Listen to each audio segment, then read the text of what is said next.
Mosaic, a daily news program from Link TV, presents a selection of news reports from independent and state-controlled broadcasters from throughout the Middle East.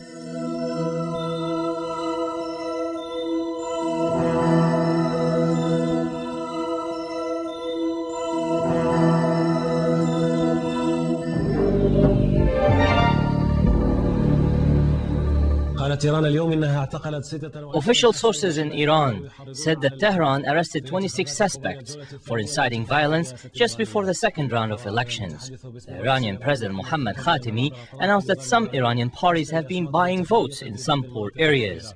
During the past few hours, the Iranian government has warned of the possibility that some corruption may take place in the second round of elections, especially after it was confirmed that some illegal intervention did take place in the first round.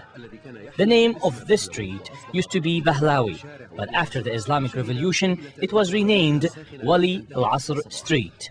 It witnessed a very heated election night that did not end until the early hours of the morning. In a country where most commercial stores, restaurants and coffee shops close their doors just before midnight, citizens are charged with defiance and determination to help their candidates win. Members of one home or even the passenger of one car can be divided between the two presidential candidates. Children were staying up late with their families until the very last hours when the storm of the election campaigns ended. The innocent children were carrying signs with complicated political phrases that they could not understand. Reformers expressed the concern that some corruption could happen in the second round of elections, saying that money has entered the election competition. Meanwhile, Iranian ladies from different ages were among the first to vote, holding pictures of their candidates and distributing leaflets.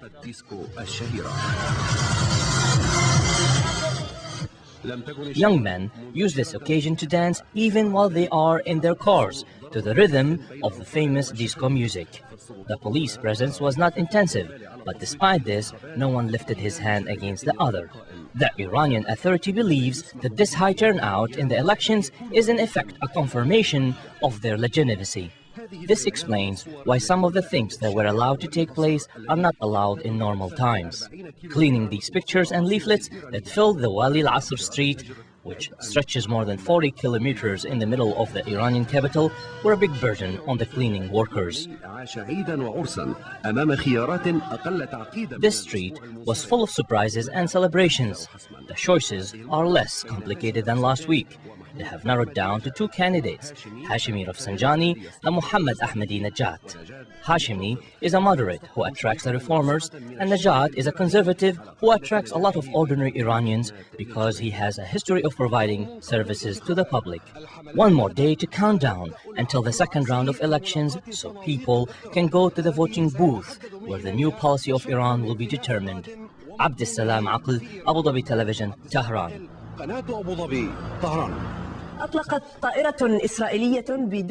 An unmanned Israeli plane launched 2 missiles at a location near Beit Lahya in northern Gaza, but no one was killed.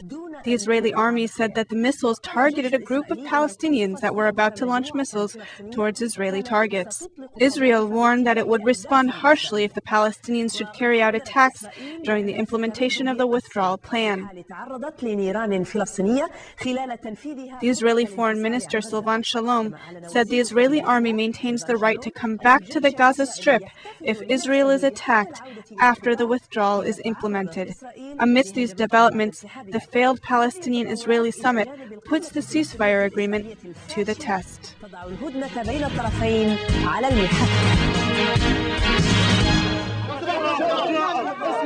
It is not a surprise for Israel to launch missiles on locations in Gaza and announce the resumption of the assassination policy following the failed Palestinian-Israeli summit. It is also not a surprise for Israel to announce that it is attempting to assassinate one of the Islamic Jihad leaders and arrest dozens of Palestinians while the president of the Palestinian Authority, Mahmoud Abbas, was still meeting with the Israeli Prime Minister Ariel Sharon in Jerusalem. Not only did Israel send this message to the Palestinian resistance factions and the Palestinian Authority, but also sent the Palestinian president back empty-handed. Sharon ignored the major Palestinian demands, insisting that the Palestinian Authority must strip the Palestinian factions of their weapons before taking any steps in the peace process. It is not that our patience is running out. The time is running out. We have less than 60 days to implement the disengagement plan from Gaza. If our soldiers or the thousands of people that will be withdrawing are fired at, we will take very harsh measures to stop it. The withdrawal plan will not stop. The sources of fire will stop. I promise you. Israel is assuming that the Palestinian resistance will carry out armed operations against its soldiers before the anticipated withdrawal plan from Gaza is implemented, and thus Israel is launching an attack against what it calls the Islamic Jihad to eradicate them. The Israel excuse is that the Palestinian Authority is not doing the job. The Islamic Jihad responded to this provocation by saying that assassinations of its leaders mean that the ceasefire agreement is officially over. However, the Hamas movement, which is still committed to the ceasefire agreement along with Abu Mazen, called for adopting a comprehensive Palestinian strategy with the commitment of all factions, because Israel has closed the door for negotiating any of the sensitive issues, including the Palestinian prisoners, which both Hamas and the Islamic Jihad insist on as a condition for the ceasefire. This left Abu Mazen in an awkward position. On one side, Israel continues to undermine his authority, and on the other, the patience of the Palestinian factions is running out.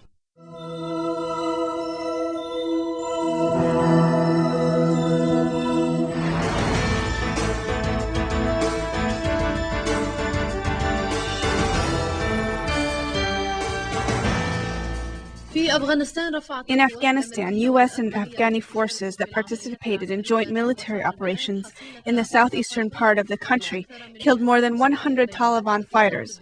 The Ministry of Defense confirmed that attacks are continuing in surrounding mountains of Kandahar, where they are surrounding a number of prominent Taliban leaders.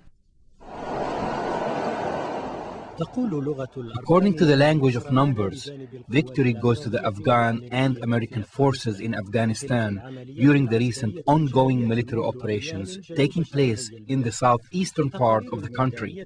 The report on the ground indicates that nearly 100 of the remaining Taliban and perhaps some Al-Qaeda members were killed during attacks that were coordinated by the Afghani Ministry of Defense. They used warplanes and Apache helicopters for air cover. Kandahar and the surrounding mountains continue to be the main target for these soldiers. A spokesman for the Afghan Ministry of Defense said that prominent members of the Taliban have been surrounded in the northern area of Hamanshan in Kandahar and part of Zabul in the south. The spokesman confirmed that Mullah Browser, the brother-in-law of the spiritual leader of the Taliban, Mullah Muhammad Omar, and the Mullah Dadullah, the former Minister of Defense in the Taliban movement, are among those who are surrounded along with two other leaders, Mullah Abdul Basir and Mullah Abdul Manan.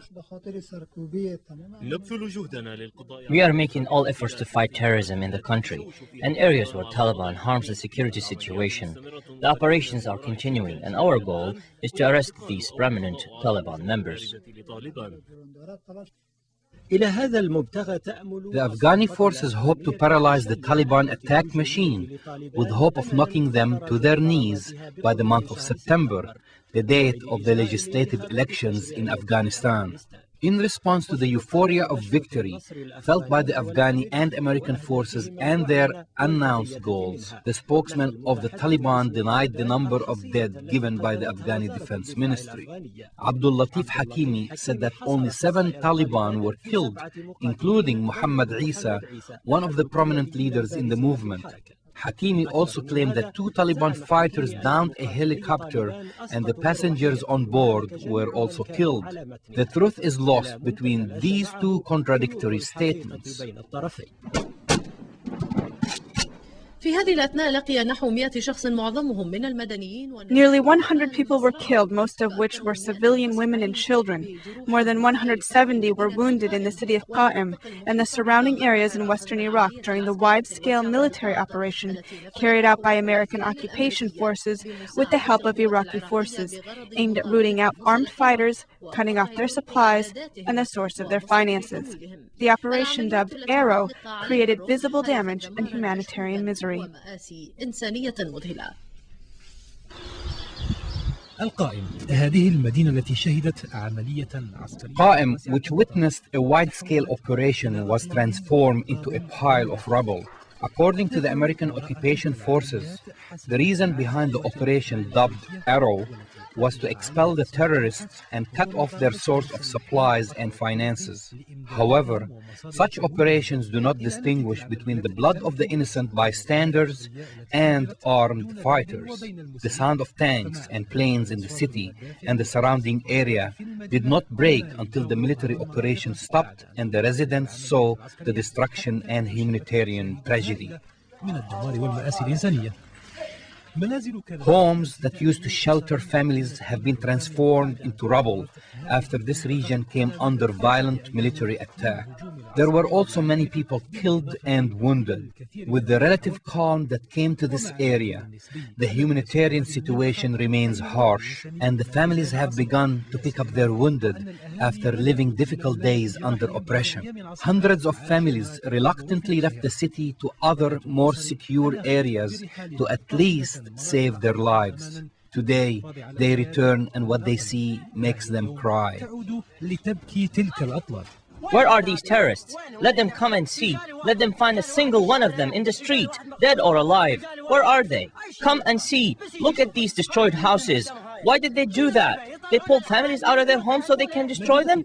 The city of Qa'im and its suburbs had come under another American military attack almost a month ago in an operation dubbed Bullfighters, leading to wide-scale destruction and the killing of 125 armed men, according to an official American statement.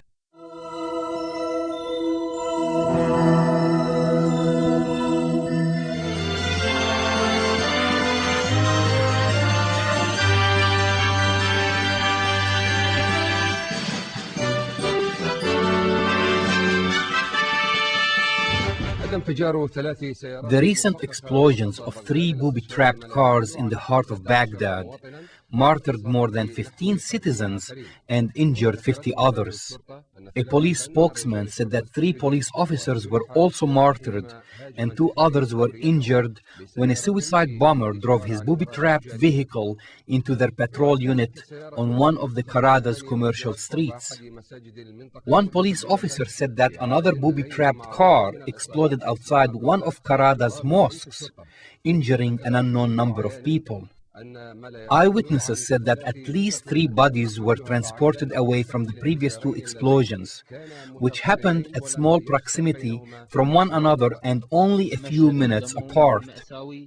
This bloody and tragic scene was caused by criminals that exploded their booby-trapped cars on a civilian area, killing dozens of Iraqi citizens.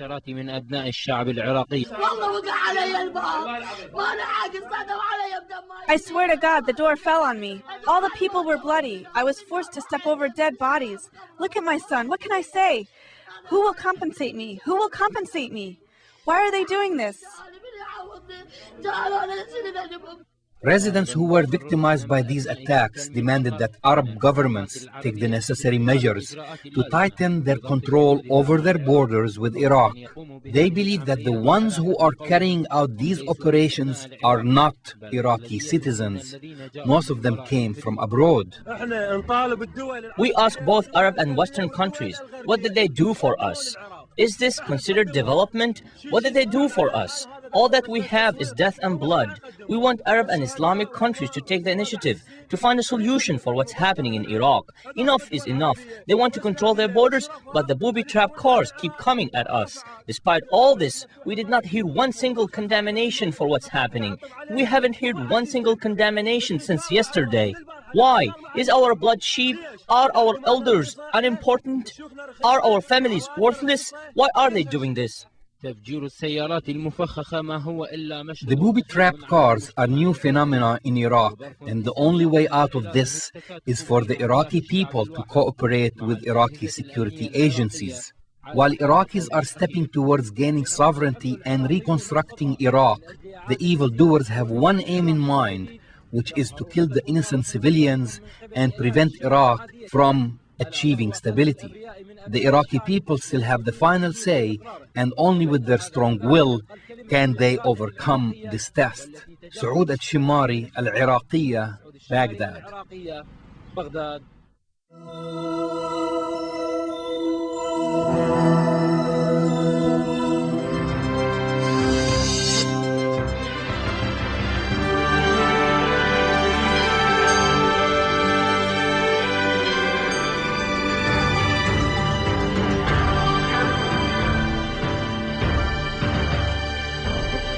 Two waves of car bombs have killed at least 35 people and wounded dozens in Baghdad in a show of strength by insurgents after Shiite-led government met U.S. sponsors and other powers in Brussels. A U.S. military statement said 2 American soldiers were killed in an exchange of fire during an operation in Ramadi in western Iraq. More on the latest violence with Samir Jamil. Black smoke and flames darkened the morning sky of Baghdad. 4 car bombs have shaken Baghdad after dawn, killing at least 17 people and wounding dozens in the second wave of attacks within hours. Police said a suicide car bomber killed 3 policemen and 7 civilians when he drove at their patrol in the central commercial district of Karada in the morning. A second similar attack killed 7 civilians. 2 other cars exploded in the same area, each several minutes apart, one near a Shiite mosque. Police and medical sources put the number of wounded at between 23 and 50. The latest wave of bombings came a day after a triple car bombing hit the mainly Shia district of Al-Shana neighborhood in Baghdad, killing 18 people. Further north, 2 policemen were among 3 people killed in a car bomb attack at Tus Kharmutu, close to the autonomous Kurdish region. U.S. and Iraqi commanders had claimed success after a month of raids on insurgent bomb factories and other bases in Baghdad. They warned that Operation Lightning would not prevent all attacks, an acknowledgement borne out in recent days. The Al-Qaeda organization in Iraq, led by Abu Mus'ab al-Zarqawi, spoke of a Sunni reprisal raid in an internet statement and posted film showing fires in at least 3 places and sounds of blasts and shooting. 3 further Islamist groups, notably Ansar al-Sunnah, laid claim collectively to the bombings. The U.S. military said its forces raided and destroyed a house in Baghdad being used by Zarqawi supporters.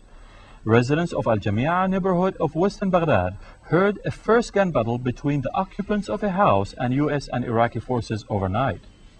Japanese troops whose civil reconstruction mission has caused controversy at home by exposing them to danger were targeted for the first time outside their base by a roadside bomb that damaged a windscreen on one of their vehicles.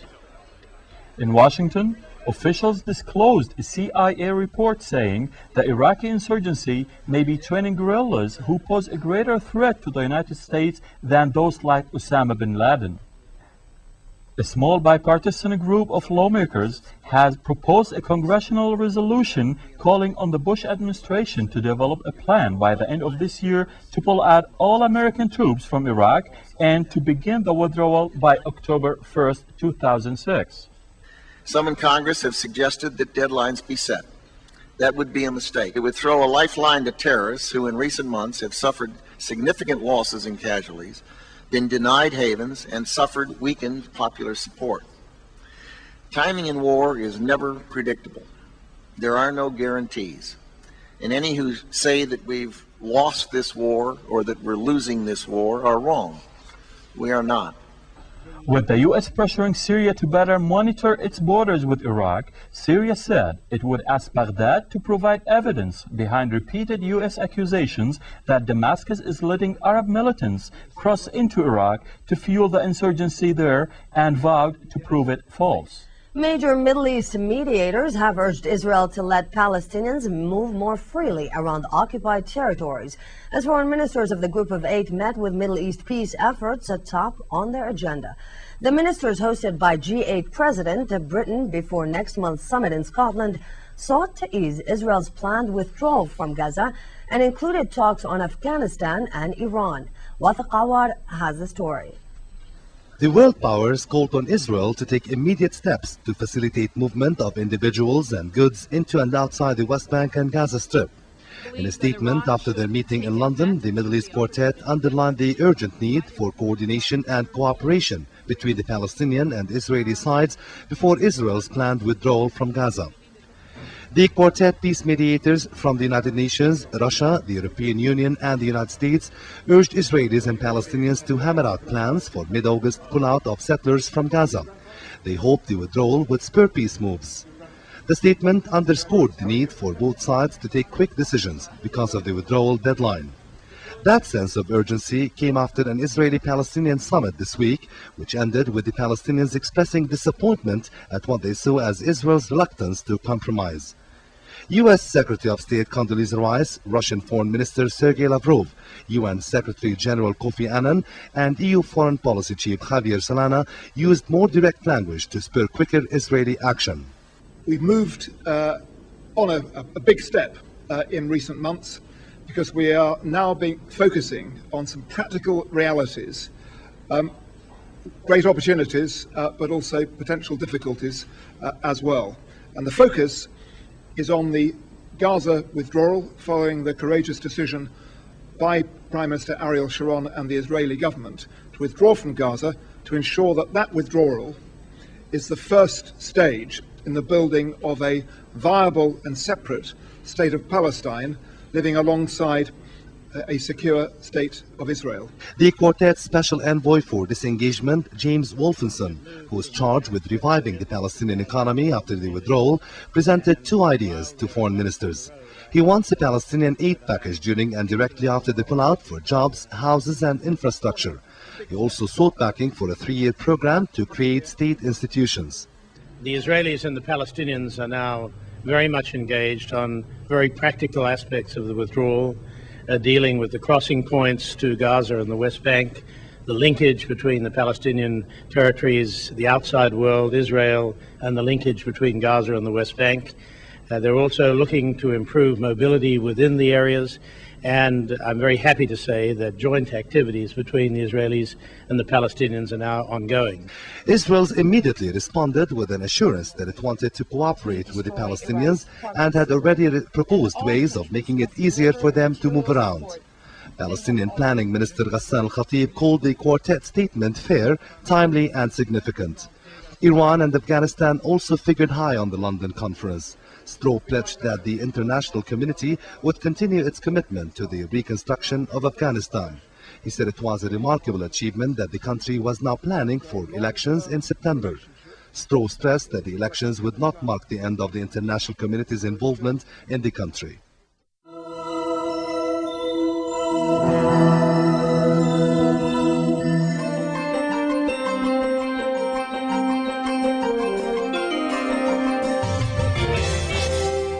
Of the Lebanese opposition is taking place at the Bristol Hotel in Beirut to discuss the assassination of George Howie in a car bomb. The meeting coincided with intense efforts by a UN team probing slain Prime Minister Hariri's murder to find wreckage from the bomb blast.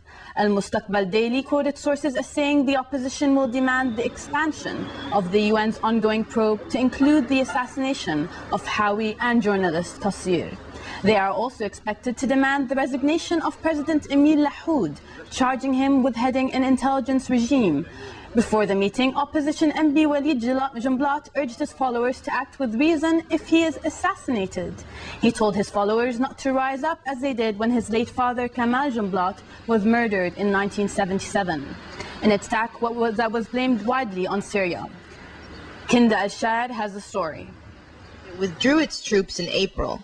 Before Hariri's murder, MP Marwan Ahmadi, the deputy head of the Progressive Socialist Party led by MP Jumblat, narrowly escaped an attempt at his own life back in October. Now that the parliamentary elections are over, Lebanon's first government to be in power without a Syrian presence in the country has a lot to face. Restoring stability and building confidence is a top priority. Jumblat has warned, quote, Lebanon is going to pay dearly for wanting to become master of its own destiny. They are going to kill us one after the other. The opposition has reportedly requested that the UN Security Council expand its probe of Hariri's assassination to include those of Samir Qasir and George Howie, whose stepson Rafi Madoyan said the country is going through a transition, allowing outside orders to be carried out by the authorities here.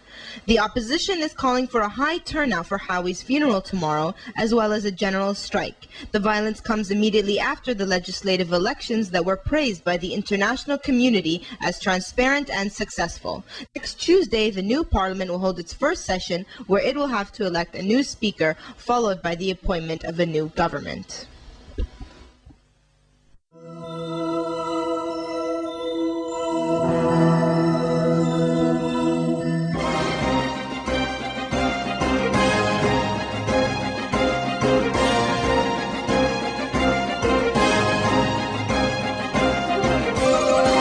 12 new families have moved to the settlement of Sanur in Samaria. Sanur is one of the settlements in the northern West Bank set to be evacuated in the upcoming disengagement. Jerusalem Post correspondent Matthew Gutman was in Sanur covering the story, and he spoke by phone earlier this afternoon to IBA's Jonathan Elkins. Matt, security officials are expecting settlers in Samaria to evacuate their settlements rather peacefully. That's not the case, however, with Sanur, is it? No, it's not. The IDF expects the residents of the Northern West Bank settlement of Sanur to fight tooth and nail to prevent this evacuation. There are several rings of resistance which the settlers have planned. Most of them are outside the settlement itself. They plan to block roads themselves. They plan to prevent the IDF from getting anywhere near the settlement. And then they intend to basically fall back on the settlement itself, and within the settlement on a fortress, an Ottoman and then British fortress built in the early part of the 20th century, and hole up there for a last stand. Are security officials worried that settlers there will use live fire against soldiers and policemen? There is always the concern that settlers will use armed fire or whatever violent means against policemen and soldiers. However, the settlers themselves say that that's where they draw the line. They've been given weapons, and they've been given them to fight the enemy, and they call the enemy the Palestinians. In this case, in the case of disengagement, the soldiers might be their opponents, but they're very clear to state that they are not their enemies. So I don't think there will be. This is the million-dollar question, of course. I don't think there will be too much live fire. I think it'll be kept at a very bare minimum. There will only be a few real extremists who could turn their weapons on the IDF. Let's turn now to the Palestinians. Prime Minister Ahmed Correa pleaded with his security forces to put an end to the chaos and lawlessness that prevails in the territories. It has to be a pretty serious situation when the Prime Minister has to plead with his own security services to stamp out lawlessness and chaos in the PA. Clearly it is a serious circumstance. However, it is not new. The Palestinians have been dealing with internal chaos for years, basically since the Intifada started at the end of 2000. This time they have nothing else to do. The focus is internal, and it has been for the past 6 months. As much as Israel is focusing on the disengagement, the Palestinians are focusing on themselves. They're focused on corruption, and they're focused on lawlessness. And both Mahmoud Abbas, the Palestinian Authority chairman, and Correa understand that in order to win votes, they need to win the trust of the people, and for that they need to stop the security chaos. Now, the problem is not necessarily with the upper echelons, it's with those guys downstairs. It's with the majors, the lieutenants in the police force, and the various 13 other Palestinian police forces that really aren't that beholden to the government. The views expressed on Mosaic are not those of Link TV or its sponsors, but of the broadcasters themselves. Mosaic is made possible by a grant from the John S. and James L. Knight Foundation, which promotes journalism excellence worldwide and invests in the vitality of 26 U.S. communities, and the William and Flora Hewlett Foundation. Additional support is provided by the Firedoll Foundation and Henry and Virgilia Dakin.